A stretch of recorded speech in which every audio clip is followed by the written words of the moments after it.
First, let's bring in House Majority Whip Tom Emmer from Minnesota. Good to have you with us, sir. Thank you very much for joining us. Glad to be here, Martha. So, some Democrats say that even though they tried to use this leverage that ended up making things very difficult for a lot of people who were waiting for paychecks in this country, they say it was worth it. Watch this. Is the shutdown worth it? Yeah, I think so. I hate it. But, yeah, it was worth it, definitely. We got people to pay attention to the fact that this is a traumatic, in many cases, life or death situation for people all over this country. Was the shutdown worth it? I think it was. A little bit of a pause there. Congressman Emmer, they think it was worth it, but they're not quite sure. Well, they know it wasn't worth it. Frankly, the answers are disgusting. The behavior is even more disgusting. Literally, we're going to be voting on a CR that came over from the Senate. Martha, it's the exact same CR that House Republicans sent to the Senate back on September 19th with only one change. That is that instead of having a November 21st deadline, because they burned more than 5 weeks on this thing, with this foolish and needless shutdown, it's got a January 30th date. They're also sending over 3 of the appropriations bills, which were essentially done in September. This has been completely futile. They got nothing for it, except they really did damage to the American people. I'm just glad that 8 Democrats finally came to their senses and put the American people before their politics. So let me ask you this.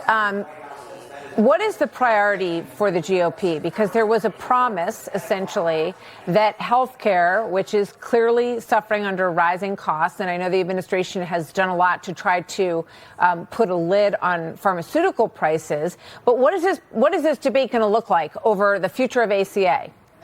Well, let's talk about what the problem is. So Democrats right now are claiming, even though, by the way, they filed a 68-page bill as a counteroffer more than a month ago that demands $1.5 trillion in new spending, and you've heard it over and over, to put illegals back on taxpayer-funded health care, to blow up the rural health care fund. But the most important thing is this enhanced premium tax credit thing that they talk about, the temporary tax credit that was created during COVID.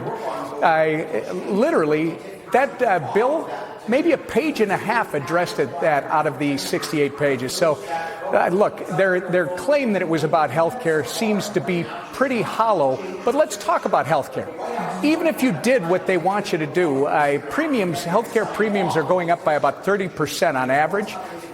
Those enhanced premium tax credits, Martha, would be checks directly to the fat and happy health insurers, right, instead of the American people. And by the way, they'd only cover about 5% of that 30% increase. What's the real solution?